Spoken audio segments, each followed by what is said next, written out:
All right. Hello, everybody, and welcome to Mean Fit and Lean. If you're new, please hit that like and subscribe button. I'm here to tell you all about the low FodMap diet for sufferers of chronic digestive issues such as IBS, Crohn's disease, inflammatory bowel disease. You name it. It was on the list. We got it. We're going to do a low FODMAP diet. Now, I'm doing this, folks, myself, and I noticed an improvement in my gut motility. Okay. You don't want to be too fast or too slow, although I would have hypergastrocolic symptoms. Like the first thing you notice is when you have breakfast, you have to rush to the bathroom. And then I would drink Imodium AD every day. And unfortunately, Imodium AD might have led to some itty bitty heart issues for me because I did it 10 years of using it every day, almost every day. And but I'm getting off Imodium AD, so I don't have the little itty bitty tachycardias and bradycardias and all those things. You know, folks, it can be super annoying. So we're talking about the low FODMAP diet, which has really helped me. And folks, I want to say I am not on Ozempics. I can't afford it. Medicaid does not cover it. Oops. I mean, I can't afford it on my insurance. Um, it's too expensive for me. I surrender. I surrender. I can't do it, folks. So I'm on just a natural diet. Because of my illness, because I'm sick a lot I have chronic Lyme disease, okay, and also I have some weird symptoms, like lightheadedness and mind explosions and voices in your head and all those things. I haven't had my MRI yet. I told them, look, folks, I told my doctors, I said, I think there's something, I think my brain is not working right. Can you please give me an MRI? And the doctor said, well, we're not going to give you an MRI unless you really need one. Okay. Well, anyway, here's a low FODMAP diet for you. Okay, so basically, low FODMAP diet, or FODMAP, I don't know, restricts fermentable carbohydrates. So those are oligosaccharides, I did this in my nutrition class. Disaccharides, monosaccharides, and polyols to manage irritable bowel syndrome, symptoms like bloating, gas. Key permitted foods include proteins like eggs, meat, fish, lactose-free dairy. So I'm drinking almond milk and I don't miss milk at all. I love my almond milk. Now I avoid the soy. Don't want to end up like a soy boy, because I'm all anti-soy like that. But I drink my almond milks and my what is the other milk? Coconut milk. Yeah, I love my coconut milk and I love coconut water. I'm drinking coconut water up like a storm. So, um, eggs, meat, fish, lactose-free dairy, specific fruits like blueberries, oranges, and vegetables, carrots, and spinach, while avoiding high FODMAP like garlic, onions, wheat, and dairy. Now, this is a funny thing, folks, is that a lot of people say stay away from bread. If you don't want diabetes, stay away from bread. But we know that sourdough bread actually is good for your blood sugar. It doesn't raise your blood sugar. Now, the bread that everyone thinks is really bad, the sourdough bread, actually is not bad for you because it's already fermented. So it won't go down in your gut and make you, have all that buildup of gas. Now, at one point, like I said before, my gas was so bad, I had to go to the emergency room and they basically gave me Smithy cone, which is fancy name for gas X. And my heart rate, once my gas went down, my heart rate went down. You won't believe there's something called gastrocardio syndrome, which is, I believe, was what they diagnosed me with, where it's also called Romheld syndrome, where basically your stomach acts up, you got buildup of gas, and it irritates your vagus nerve, so your heart does funny things, and you start getting weird symptoms, and a lot of people, they think they're really having a major heart issue when it actually is your stomach. And they checked me out like, thoroughly because of my advanced age and all. They checked me out just to make sure that I wasn't having itty bitty heart issue. When they do the little, what's the little blood test for heart attack? Mine was extremely low. What's it called? what is it called? The enzyme there that the heart to show the heart muscle um, starts with a T. Whatever the T thing is, mine was like way at the bottom, so I was not having any indication of an issue with heart muscle or heart attack, but but I was having an issue of gas and bloating, and it's very scary, folks. And I was like, I can't get up because if I get up, I'm so dizzy.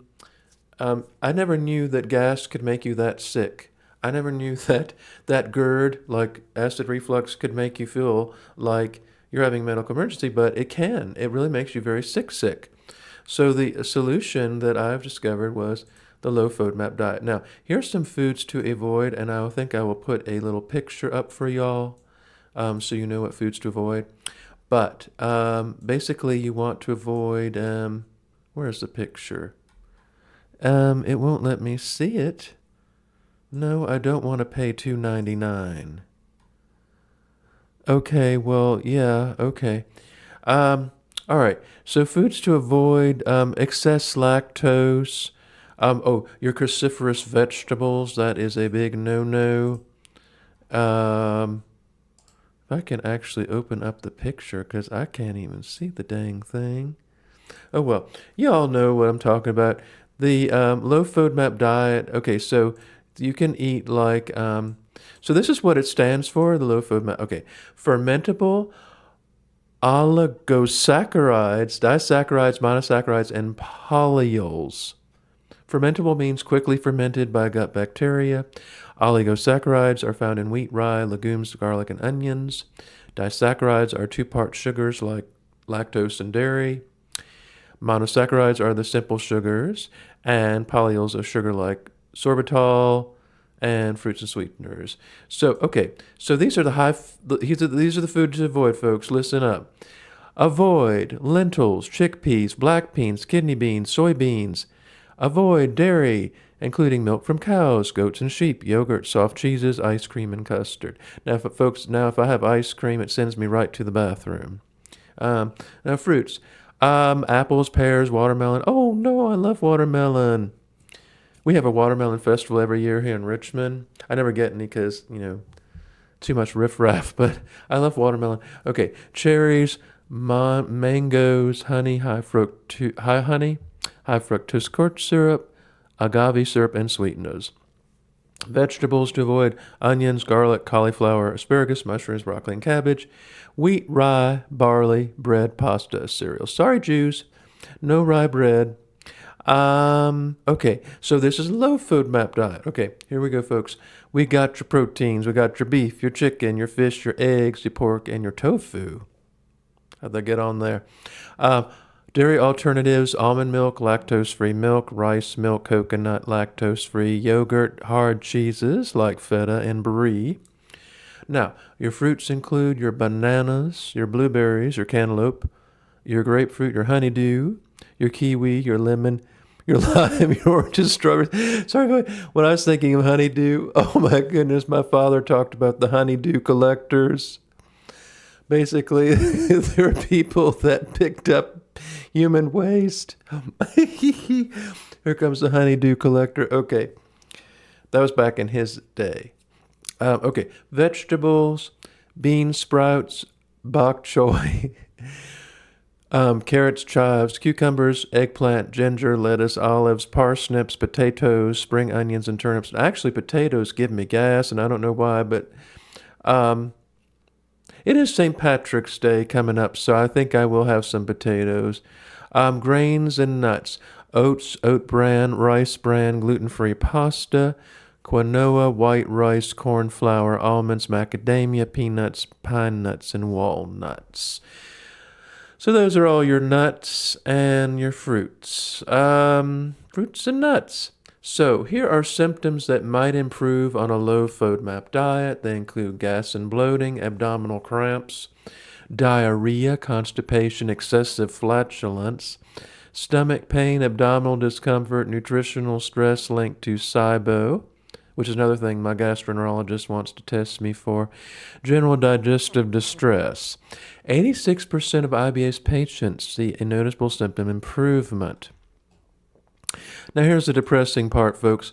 I was diagnosed with IBS when I was 24 years old, and I thought that by this age I would be over it. However, looks like it's a lifelong condition.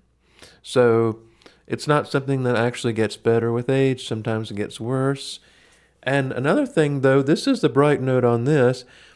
People who suffer from IBS are less likely to develop colorectal cancer. And this is the funny thing, because you think that all that stress on the gut, but for some reason, I guess because your bowels are so irritated all the time, they don't have time for cancer. Now, if you have irritable bowel disease, then that is different. That is a higher risk of colorectal cancer. You know, a lot of people are getting cancer at such a young age, folks, and you have to wonder, could it be a certain vaccine? I think that they were taken and that they ended up with, cancer at 20. Colon cancer at 20, that is not normal. Colon cancer even at 40 is a little more believable, but at 20, getting colon cancer at 20? No. You should not be getting colon cancer in your 20s. This is weird, and this is happening. And of course, James Vanderbicken or Vanderbeek, he's about a year or two older than me. He just died recently of colon cancer, and he was diagnosed at the age of 45, which is still pretty young to get colon cancer. But anyway, folks, so that's the low FodMap diet. I hope y'all try it and see if it improves your issues. Okay, I think it helped mine. See y'all later. And remember, folks, go to my website, meatscalesplace.com. And remember, folks, say a prayer for someone special today. Bye.